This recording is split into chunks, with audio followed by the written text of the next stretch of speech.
I go for refuge until I'm enlightened to the Buddha, the Dharma and the highest assembly.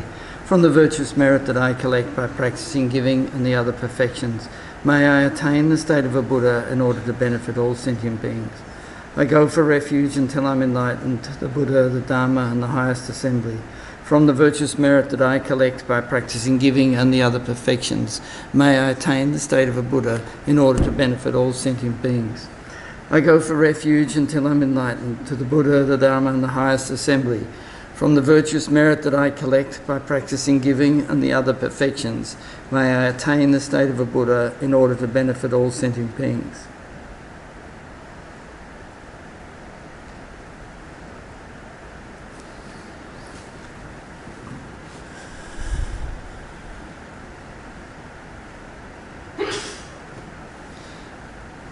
So, welcome back to Tara Institute.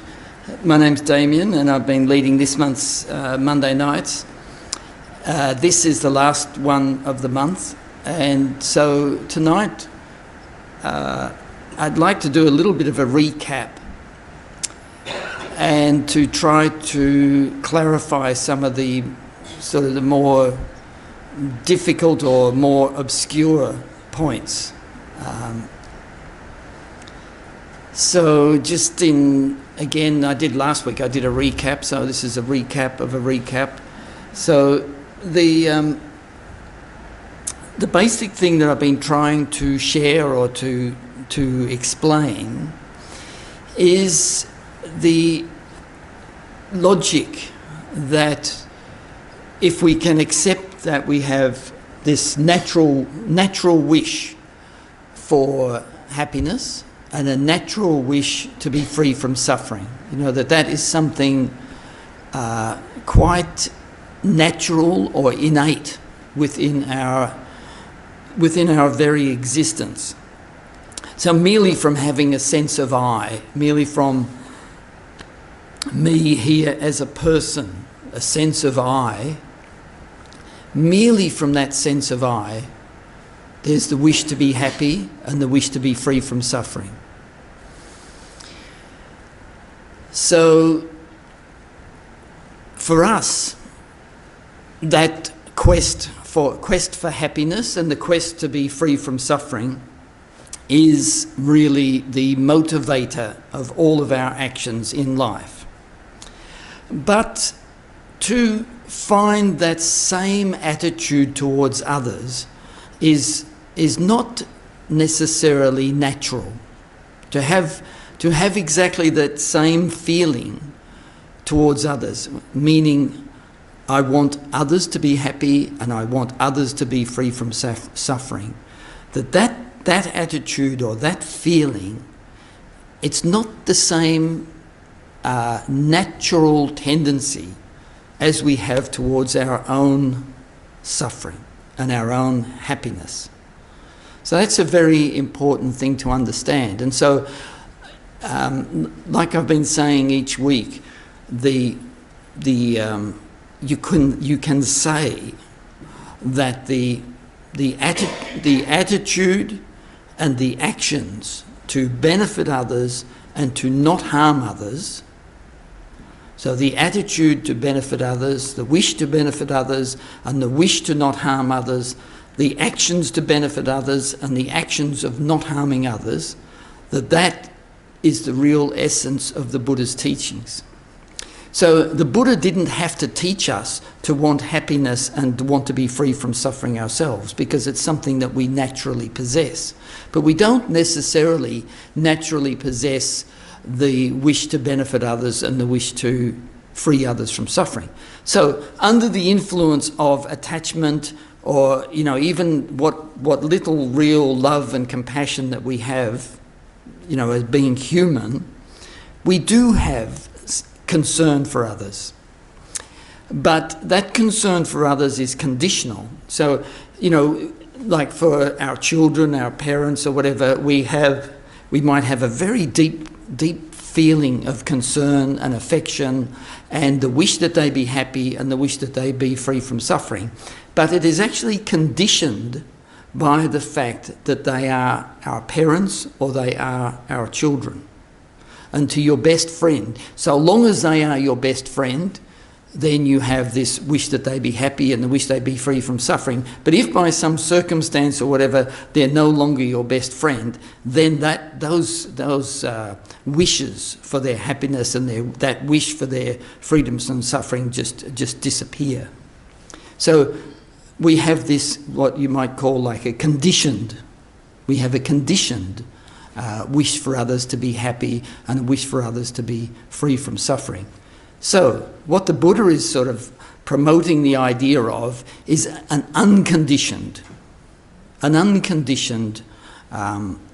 wish for others to be happy and a wish for others to be free from suffering. So the logic that we've been going through is trying to show that my own happiness, what it actually is my own mind being happy. So happiness, my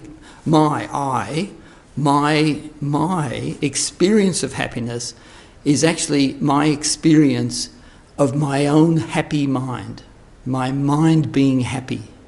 And my experience of misery is my experience of my mind being unhappy.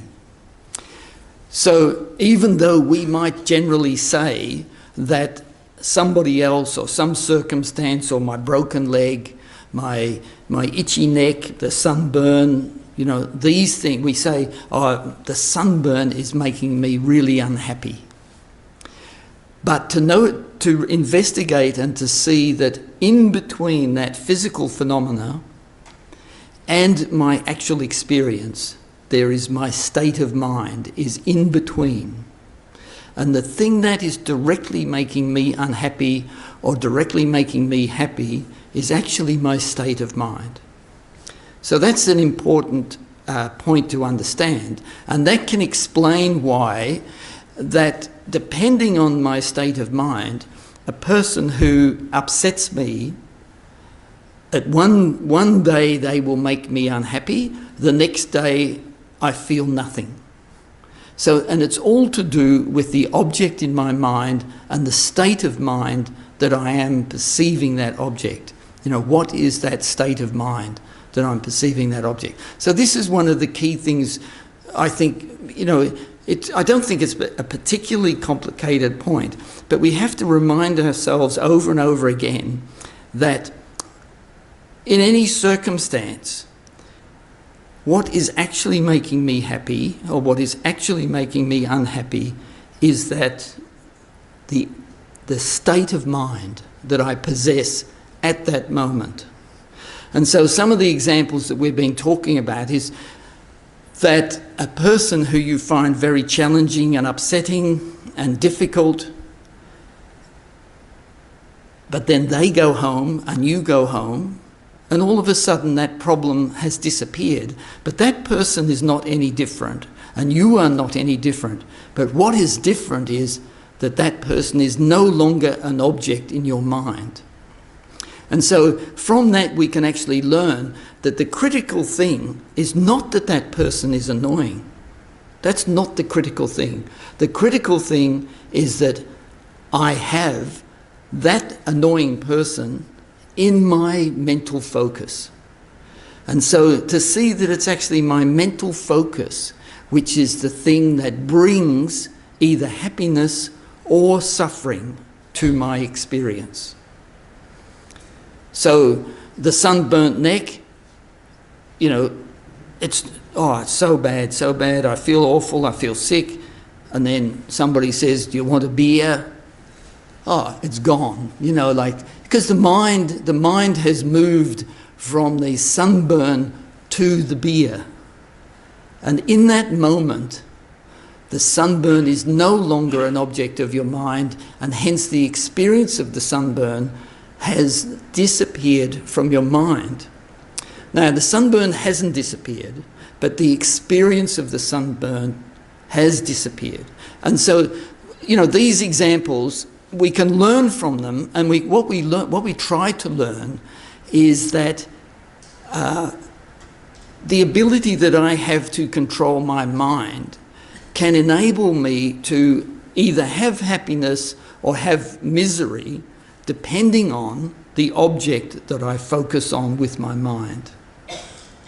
So to shift our blame from the actual object to the, in a way, to the choice of focus, to shift the responsibility for that suffering or that happiness from the object to this focus that we choose to make.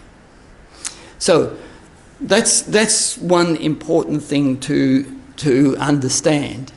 And that then leads to what I think is the next, and this is a much more difficult point to comprehend, and that is that our experience is the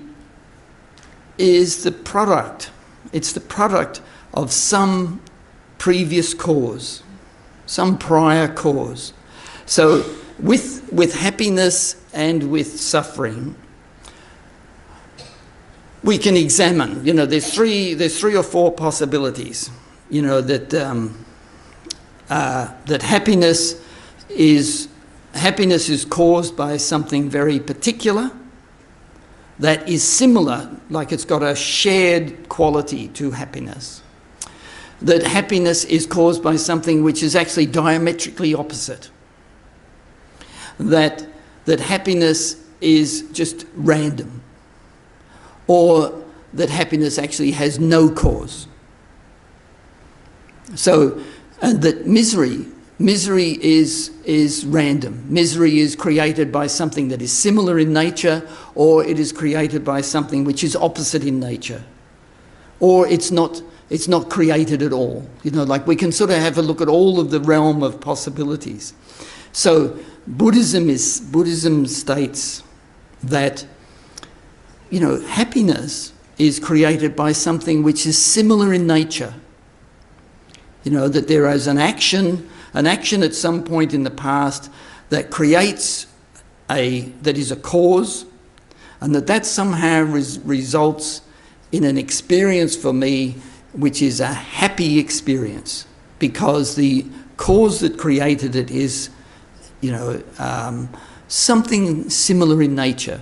And that misery for me is something which is created by a cause which is similar in nature, a miserable cause giving a miserable result. So this is where the Buddha then divided up all phenomena you could say into actions, or let's say actions, prior actions, into a virtuous group. And a virtuous group is merely actions which result in happiness. They have a happy result, a happy consequence. And then non-virtuous actions are merely actions which have an unhappy result, a miserable result.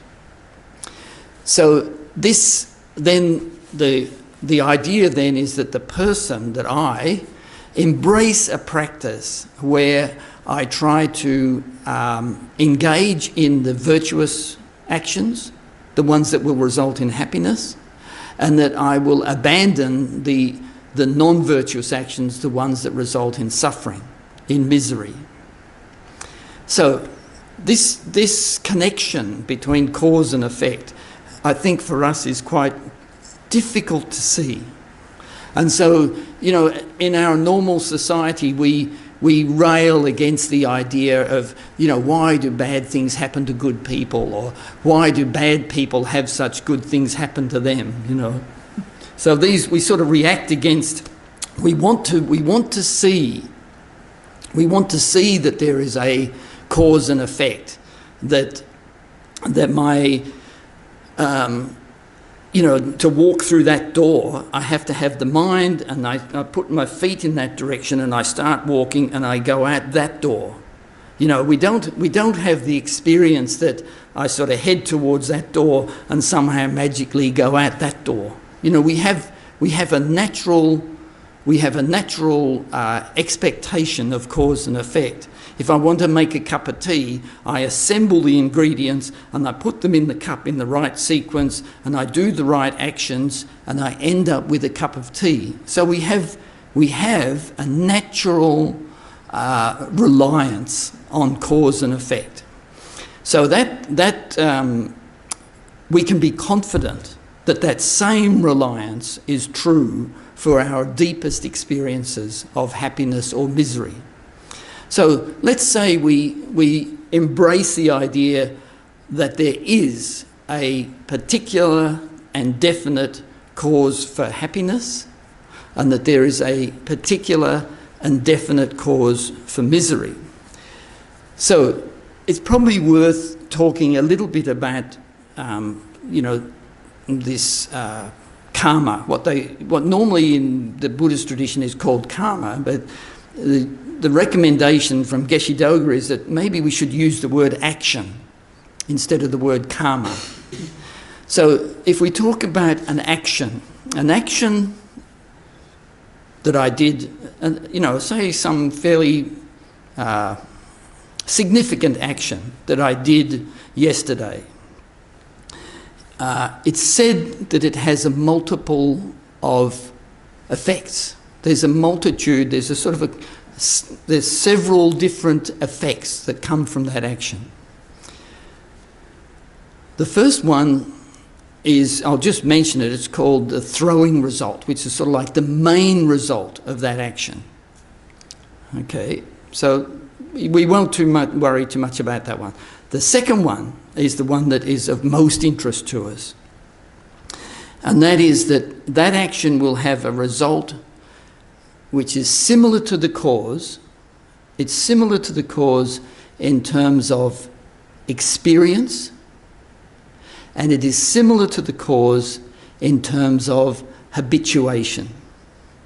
So those two aspects, I think, are very important, because we can use those two aspects to actually look at ourselves and see my own tendency. What are my disposition? What are my habituations? What tendencies do I have in my life that I might view as either a happy tendency or an unhappy tendency? So here it's quite reasonable to actually look at yourself and identify tendencies that are nominally very negative or positive. So it's in this case it's quite good to have a high degree of honesty. So let's work through an example. So in the Buddhist presentation of action and its consequences, let's say for an act of stealing, if in the past we have created a sort of an act of stealing. So in the act of stealing, we see that there's something that I want. Let's say it's this air conditioning controller, and I recognise that it belongs to somebody else. I know it's not mine. That's important. And I've got this very lustful desire to possess that air conditioning controller. And so out of that desirous sort of grasping, I steal it, and then I've got it, it's mine. So there's several elements there that make that action quite powerful. The mind that initiates it, the recognition, the strength of the sort of the thing, the action, and the completion, and the sense of rejoicing in that action. So they're all elements that actually make that action fairly powerful. And so what that means is that action which I've done in the past has these various results. So in terms of the result that is similar to the cause, it means that in terms of habituation, I will have an habituation to steal again. So that previous moment of stealing has created in me an habituation to steal again. I'm actually attracted to stealing. So there's that element of habituation. And then secondly, I will experience a result which is similar to the cause. So here, if I look at the cause, what the cause is, I have deprived the owner of this, of their possession. I have deprived them of their possession. So for me, then, the result that I will experience in terms of the result that is similar to the cause in terms of experience is that I will lose my possessions. And that can be by various means. It can be by somebody stealing them. So we can sort of see, I stole something, something stolen from me, there's that connection. But also my possessions might break down. They might constantly fail. I might lose them all the time. They just disappear, they fall apart. I don't have luck. We might say, I don't have any luck with my possessions.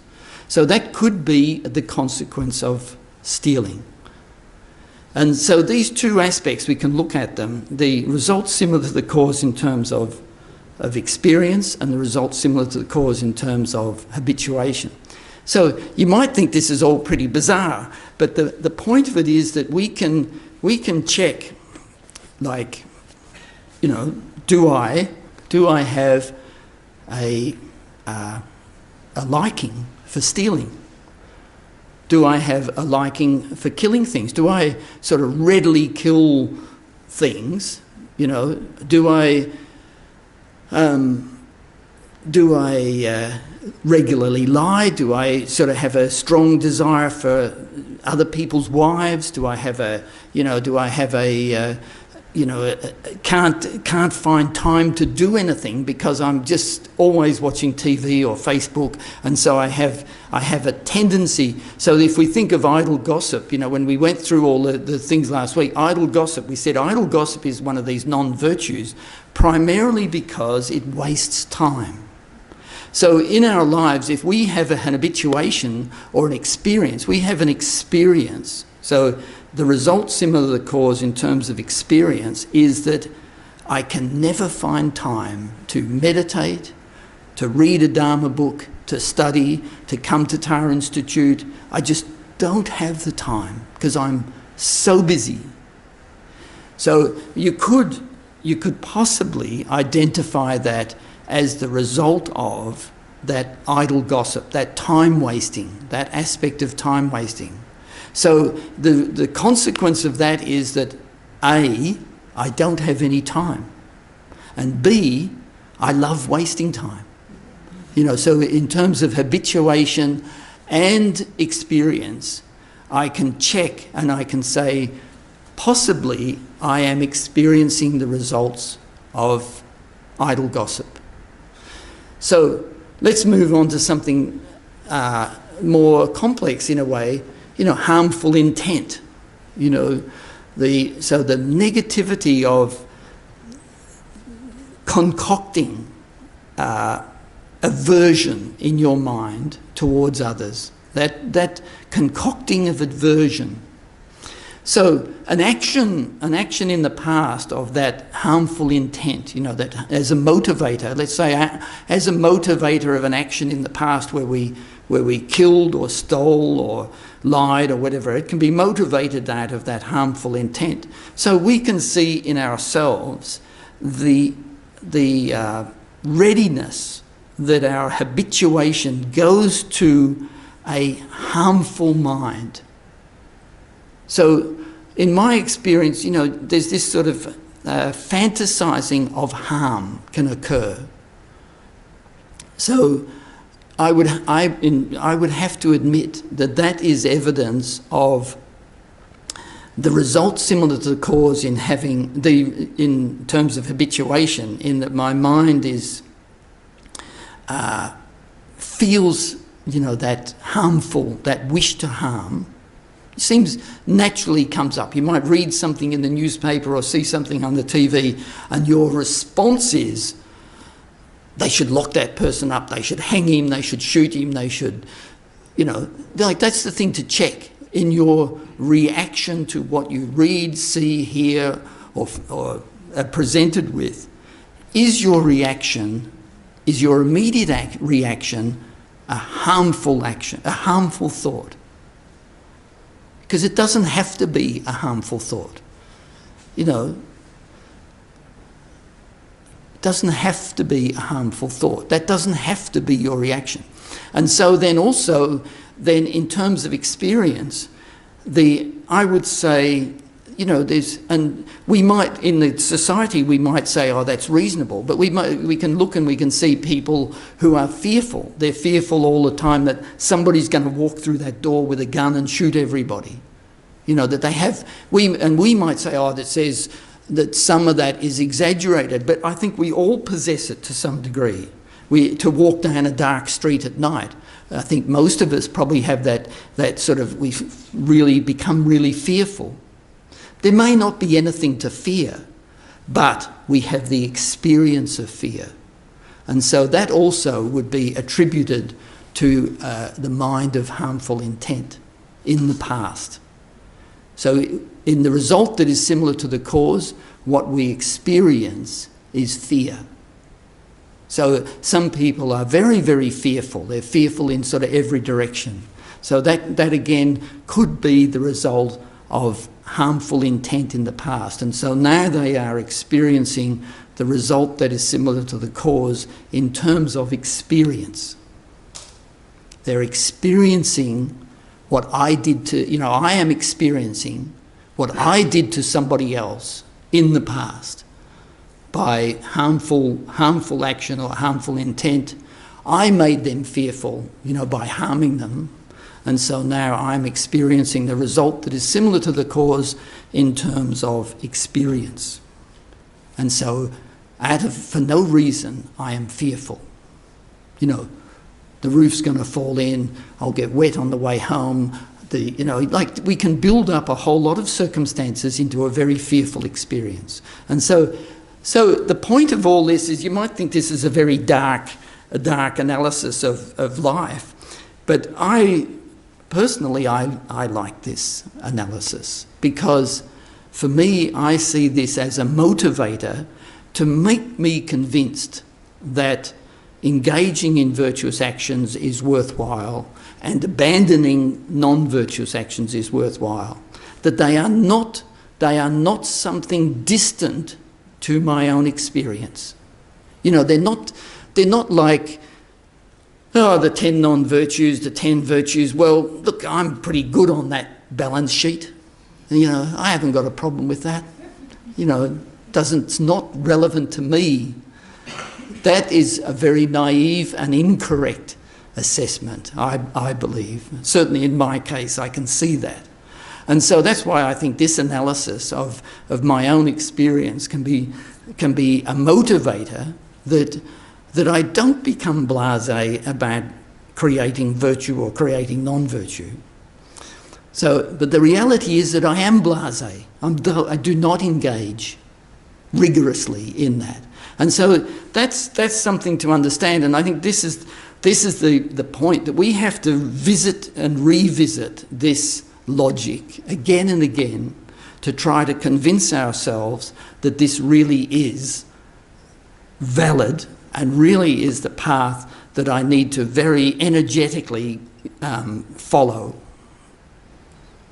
But, you know, so that blaséness and that indifference, that's also, unfortunately, a result similar to the cause in terms of experience and in terms of habituation in previous times, previous lifetimes or previous actions. In the same way, I was blasé and indifferent, and I'm just continuing that tradition. And to, you know, somehow have to motivate myself to overcome that, you know. That also is a consequence of my prior actions. You know, that the lack of very dedicated active practice is also a consequence of my previous indifference and blasé, you know, not taking it seriously. So anyway, these are just thoughts I'm sharing to hopefully to inspire you to read more and understand more about these aspects of cause and effect. So just to complete the circle in a way, the third result of prior actions like this is what they call an environmental result. And so an environmental result, for instance, is that an environmental result, say, of ill will or harmful intent, is to live in a place that is full of poisonous animals, poisonous snakes, poisonous spiders. Now, I don't know anywhere that is like that, but some people say Australia's like that. But that is the fact that you have to be careful if you go for a walk in the long grass. That's an environmental result. Somehow we are in this environment that is, threatening. There is a real threat to us. But other aspects like cleanliness, well-organised, low crime, good water, rainfall, pleasant climate, we can view these as actually virtuous results of our past actions. Living in a society that is ruled by law and by cooperation of a community, the general lack of threat from your fellow citizens, all those things are you could say are the results of virtuous actions. So we have a lot to be thankful for in this society.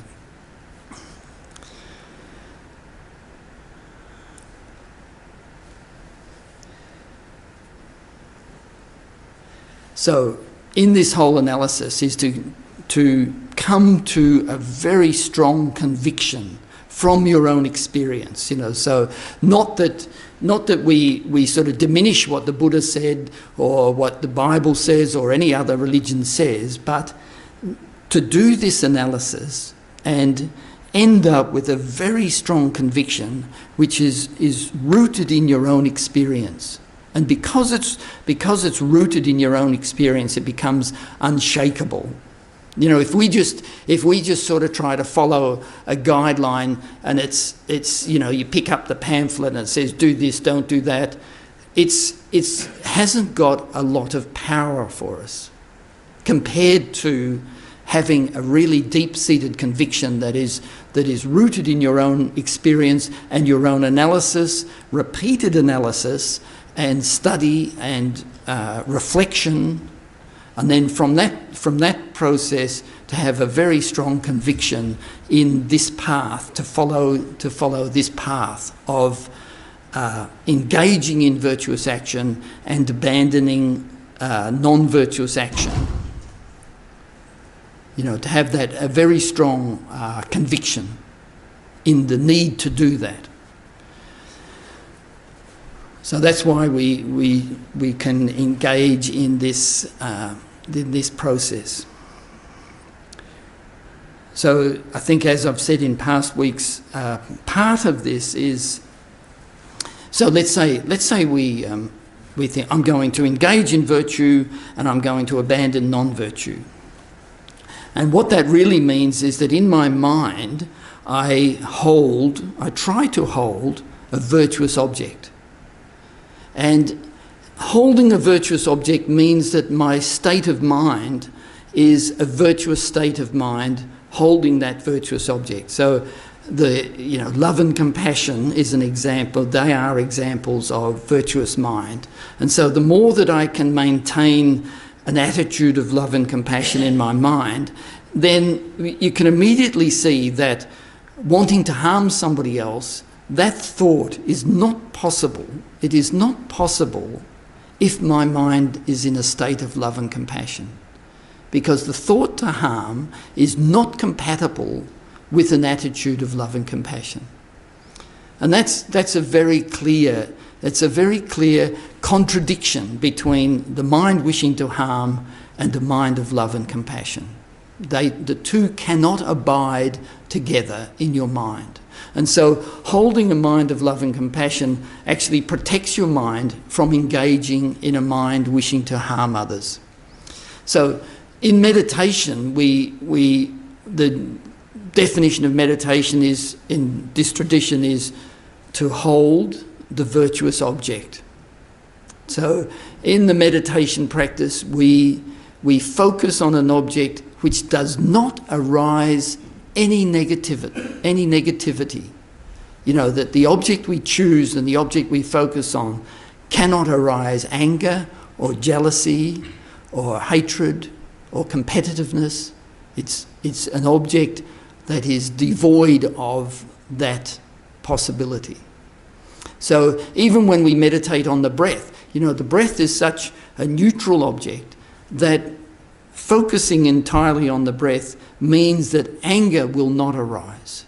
You know, competitiveness, jealousy or hatred or grasping attachment will not arise when you're focused just on the breath, because it's not a suitable object for those states of mind to arise. And that's why meditation, even on the breath, is a virtuous action, because the non-virtuous states of mind cannot arise in that focus. So we'll do some meditation now, and we will just focus on the breath. So adopt a comfortable position.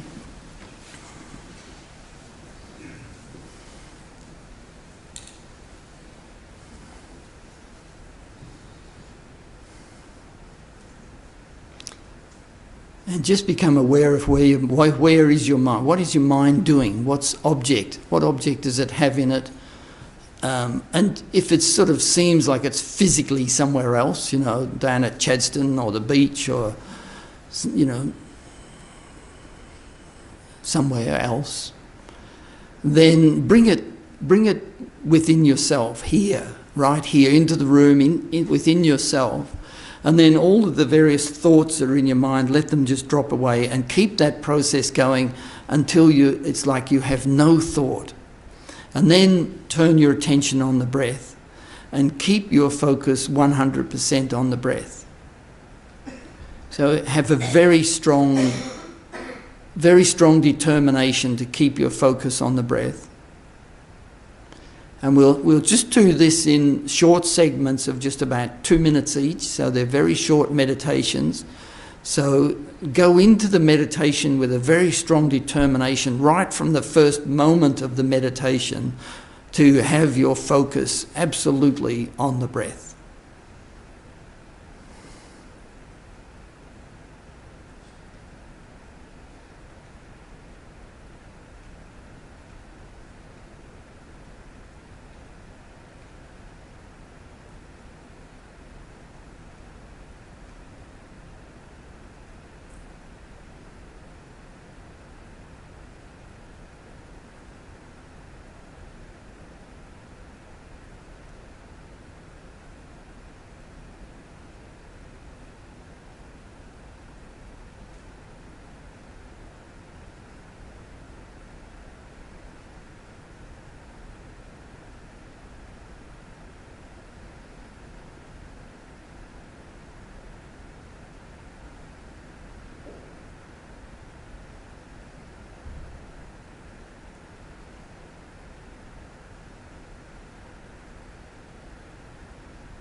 Relax a little bit.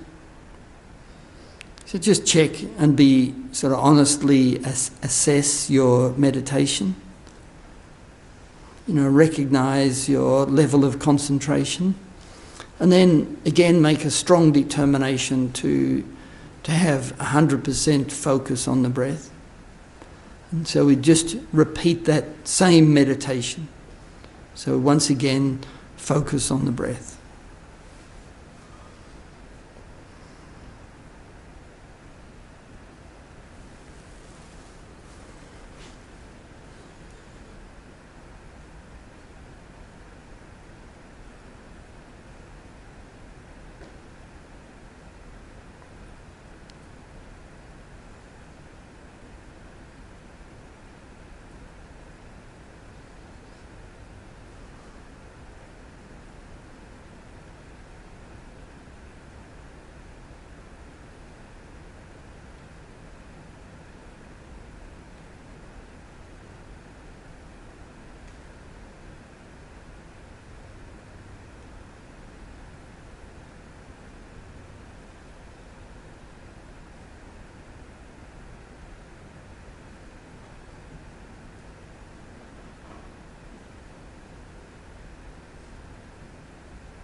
Just relax your concentration.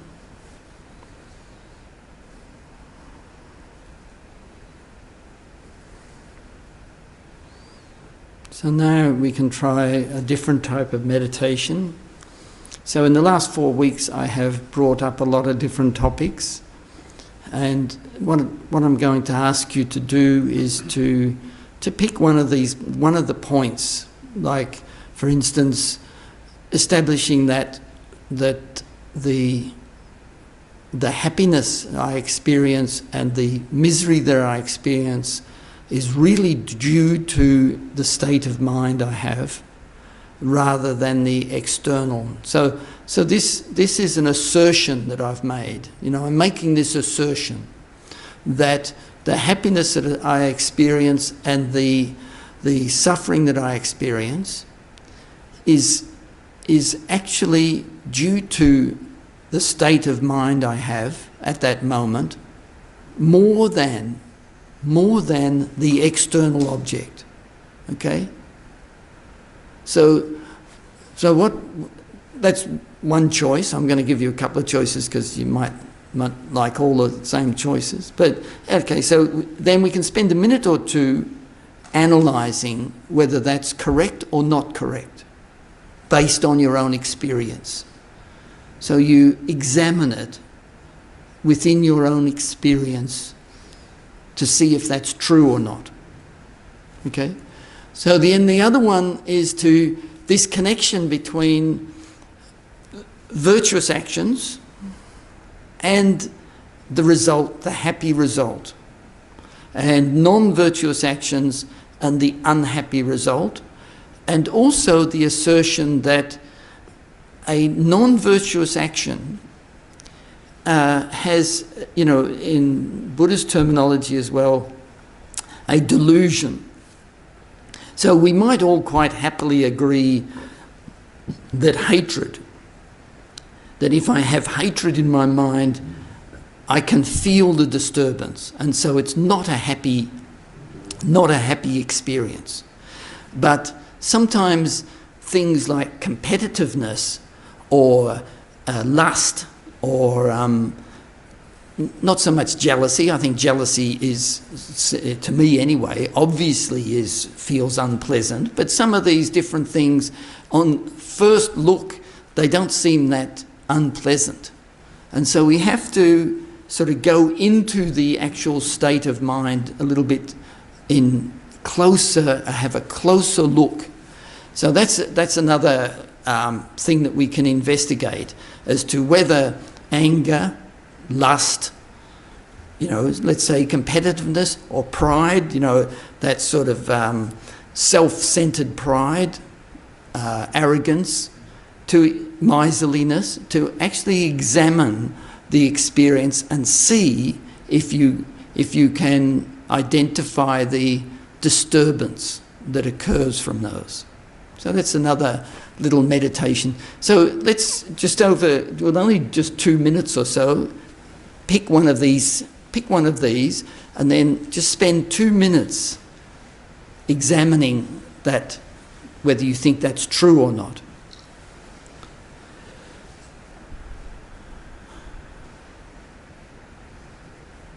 So the first one was whether the state of mind is the main cause of my happiness or my misery.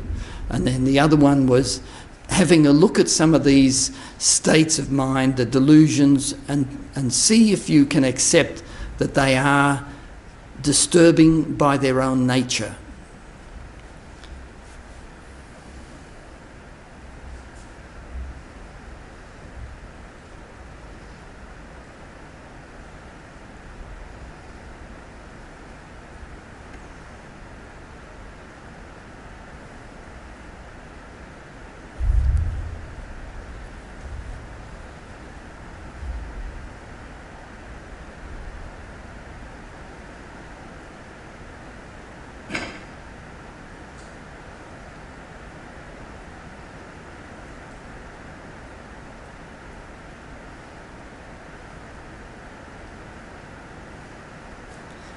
Okay, and then just bring your concentration back.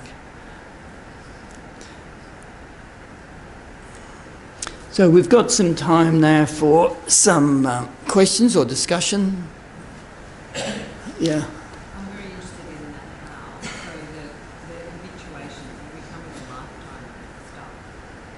I had very interesting long weekend friends and family activity. I had quite a lot of time as well as throughout the weekend to do a lot of reading and meditation, so I was feeling, very relaxed and mindful, and yet I found myself moving in and out of family situations where obviously mindful and I had an opportunity for quiet thinking straight back into the family environment, and I kind of said something before I even thought of it. And I understand that we do need to try and sort of carry off the cushion and into life, but if you've got any advice as to how you can start to break the habit. I mean, if you are suggesting that it was just with lots and lots of meditation over the years and focusing on these things that we are just naturally sort of filters into our daily.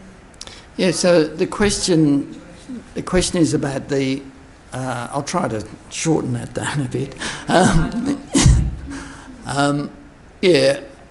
So the question is about, on the weekend, being involved in the whole family thing, and at the same time having a lot of free time to meditate and read and all that. And then you find that you sort of spend time doing that, and then you move back into the family situation, and all of a sudden you feel sort of very tested, and you're just drawn straight back into the family conflict or family issues. Happy times, but deeply involved. Yeah. So I think the issue, and then the question is whether, how do you overcome that? Is it by sort of just meditating for long periods of time over many years or whatever? I think more than anything else, my feeling is that analysis and really coming to a very strong conclusion and recognition of a path or of the need. So meditation is obviously the method in the end, but I think meditation on its own, without the support of very deep conviction in the truth, like in the process, I think that to have a very, very deep conviction in the validity of the process is very important, because, we all have, either whether it's ourselves or other people, many examples of people who meditate a lot, but they don't seem to be making progress. So you have to sort of think, why is it that can happen so easily? So I think, and certainly in the Buddhist presentation, that you need the concentration, but you need the wisdom. You have to have the wisdom that goes with that. And so that wisdom comes from reading or listening, and then thinking about what you've heard, and then contemplating, like this is contemplating the meaning, really getting a deep understanding of the meaning, and contemplating that. And then meditation is defined in this case as mixing the meaning with your mind, so that your mind becomes completely convinced or completely absorbed in the meaning of that point. So here, you could meditate on the breath for 1,000,000 years, and my feeling is not a great deal would happen. Maybe, I'm just putting that out there, but these are the contemplations, like really establishing in your mind that, for instance, that let's say arrogance, that it is a destructive attitude within yourself that destroys your happiness. If you really establish that in your mind, then you would no longer tolerate any arrogant sort of behaviour within yourself, right? So there might still be arrogance arising, and that's where you need the meditation to be able to be on top of it and eliminate it. But if you really convince yourself that anger is destructive, then the moment the merest sniff of anger starts to arise, you'd be on top of it and you would oppose it. So you need that wisdom. And same with those other contemplations, like understanding the way the mind works. Then, you wouldn't need any encouragement. That if you recognise that you're holding the thought of the enemy, and on the basis of that you're generating anger, you would immediately recognise the need to change your object of focus. It'd be immediate, because you are so convinced that the object of focus is what's generating my negativity, the state of mind, and it's that state of mind that I'm experiencing, and that it's destructive to my happiness, and so you would immediately change the object to something else. So I think that's why you have to marry those two aspects. You have to develop the power to change your mind immediately, and the introspection to know what's going on, but you need the wisdom to be able to make the decision and to have the apprehension of what is going on, what's actually the problem. So I think that process, combining those, is the trick.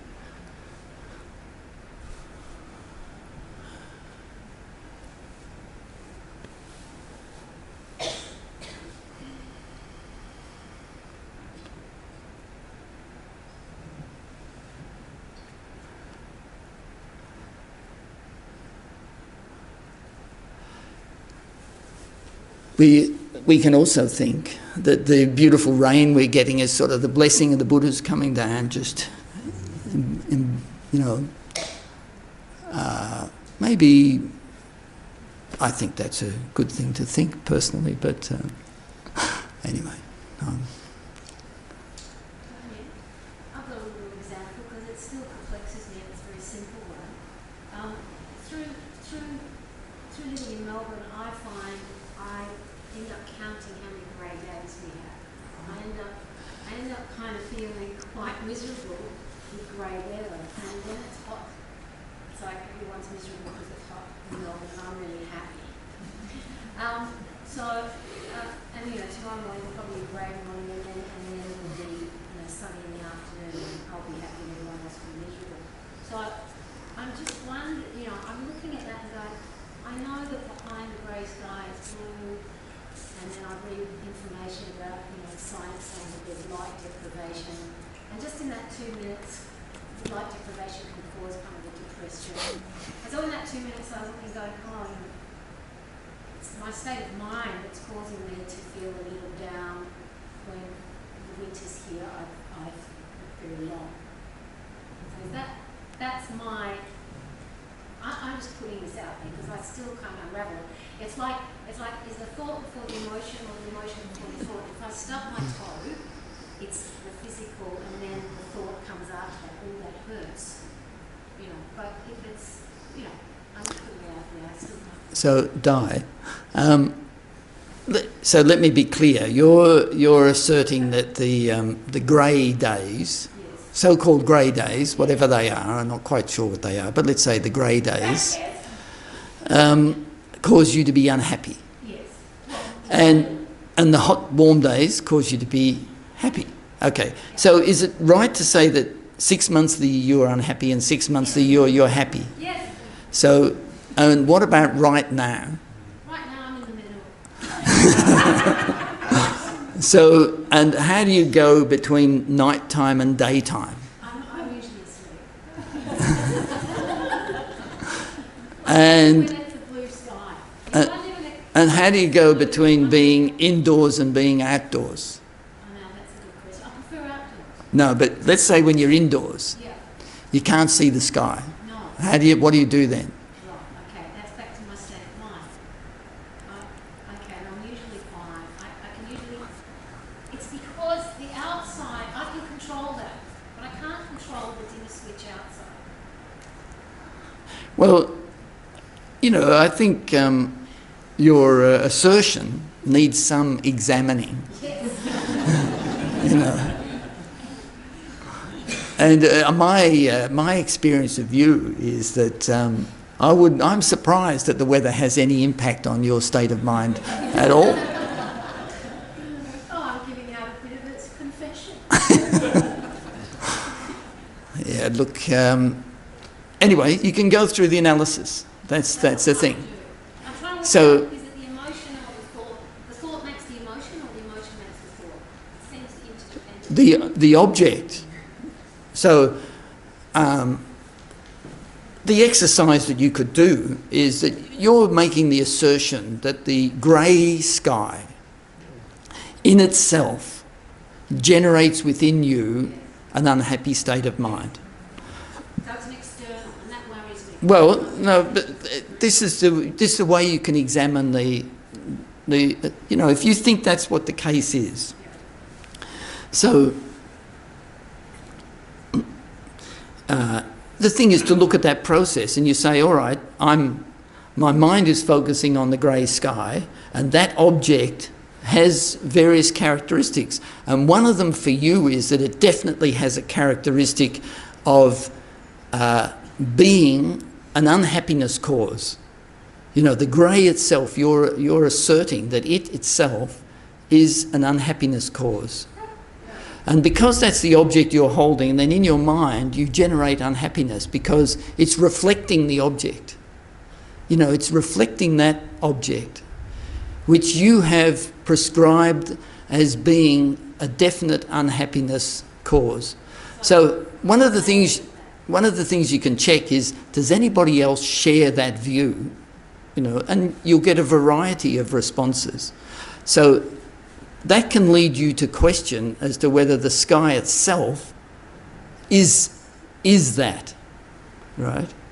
So you might come to an understanding that you're projecting some quality on there, that the general consensus is that, you know, there's a lot of people who think that's not the case and they don't experience it. Because if that quality was in the sky, we would all experience it. You know, as we all saw a grey sky, we would all be unhappy. And that's not the case. You know, and at night there might be a grey sky, but all you can see is a black sky. So you sort of think, well, what do I do there? Is, you know, like, what do I see? So eventually you can sort of come to the belief that there might be an element of me projecting a meaning onto this that is, by consensus, is not actually there. So then you have to sort of say to yourself, well, why am I doing that? You know, is it possible for me to view the grey sky as a happy experience? And what would enable me to view a grey sky as a happy experience? Well, I have questioned that, and I've thought, you know, artistically it's a very misty, womb-like, you know, enveloping, comforting quality. Well, you could also say it means I have another day to change my mind. You know, this grey sky means I've got another day where I am in a human life and I have the ability to develop and change my mind and understand some truth about the world. And that's a joyous opportunity. So the grey sky is actually an object of incredible joy because it means you're here for one more day and one more day of opportunity to do something with your mind. Yeah, I mean, I do that, but I still see the grey. So it's my best one. Thank you, David. Yeah. Referring to this particular question, I'm not sure that there is a general reason for one answer or another. Now, my father happened to be a psychiatrist, and I know that he had a patient to have this kind of experience, that every time the sky was grey or it was a rainy day, I would be very sick. And my recollection is that on psychoanalysis they found that this was rooted in an experience in the childhood, which is related to a rainy day. Yeah. Oh. And the treatment in this particular case, it was the therapy that was adopted was kind of removing that thought from that mind and replacing it by a more positive thought that there was really no connection. And it could be the case here as well. You know, like if we think of karma, and this is where karma becomes very complicated. So somebody can have a very strong reaction to maybe a grey sky or a grey room or something. And look, it could be a karmic result from some previous action of maybe harming somebody by locking them in a grey room, or doing, you know, something connected with that experience. And so then when they have that experience, they feel a disturbance, possibly. I don't think that's the case here. I think Di is engaging some artistic license, and in one of her characters, artistic characters, and putting it out there for absorption. But look, there are complex experiences that people have that might turn up in a psychiatrist's office that need to be delved into. So no problem with that. Yeah. I know, I was just thinking it's quite good to think about the labelling. Because if I label it pink, maybe I feel happy. So just putting that out there for people that are not used to this idea of labeling, it's a really good example. So thanks, Stephen. Yeah, Neil. Why does it have to generate any emotion whatsoever? The sky. Yeah. Well, Di, why does it generate any emotion? Why isn't it Well, I just guess the you could sky? ask the Queenslander and a Melbourneian the same thing. I lived in Queensland. My wife said she wanted to get back to Melbourne, where it got cold in the winter. That's what I mean. People are, he said, people fall into I like them pink, or I like them cold, or I like cats, or I like dogs. I mean, it's Hate the humidity. Anyway, it's a point that we can all contemplate in our own time. So let's finish up with a dedication meditation. So just think the last 4 weeks, if we've been here each week, and even just for tonight, that everybody coming together is something very special. Think that takes the form of a ball of white light in the centre of the room, and bring it above your own head, and let it so all of this benefit from everybody, let it pour down into you in the form of white light, completely filling your body and filling your mind, completely clearing away all of your suffering and disturbance, both mental and physical. And that then collects in the form of a big egg of light at your heart. And then thinking of everybody else in the room tonight, that they want happiness and they want to be free from suffering, but unfortunately they experience suffering and they lack happiness. And imagining with that thought and your affection for them, so with some sense of warmth and affection towards them, and the recognition that they lack happiness and they experience suffering, imagine rays of light go out from your heart and completely free them from all physical and mental suffering, and bring them into a state of happiness, both mental happiness and physical happiness. And then similarly to your family, your close friends, close people close to you, then even to your enemies. All of these people want happiness and want to be free from suffering. But unfortunately they lack happiness and they experience suffering. So imagine the rays of light go out from yourself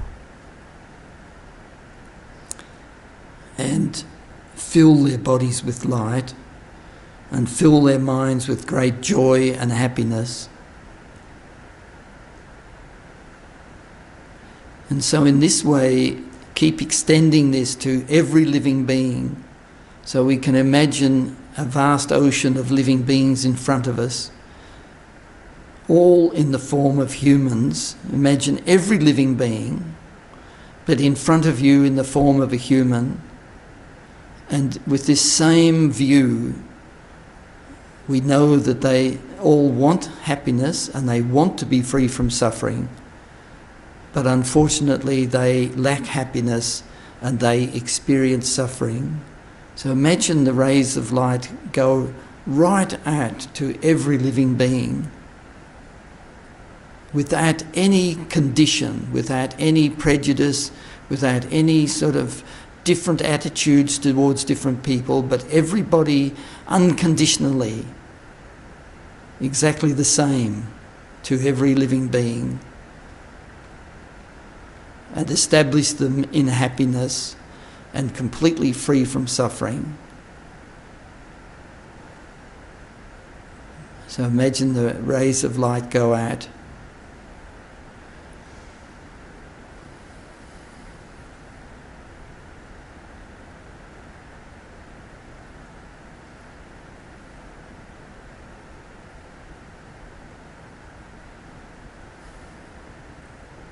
So we can imagine these rays of light fall down on sentient beings like a rain, a rain of blessings. So we can use this rain that we've got at the moment, and we imagine that that is like a rain of blessings falling down on every living being, bringing them into a state of happiness and a state free from any suffering.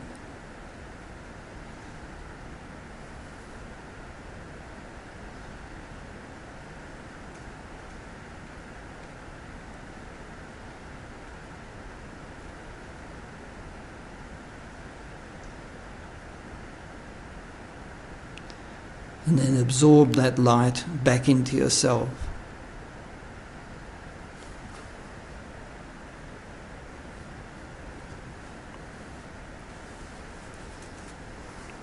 So thank you very much for the last few weeks. Next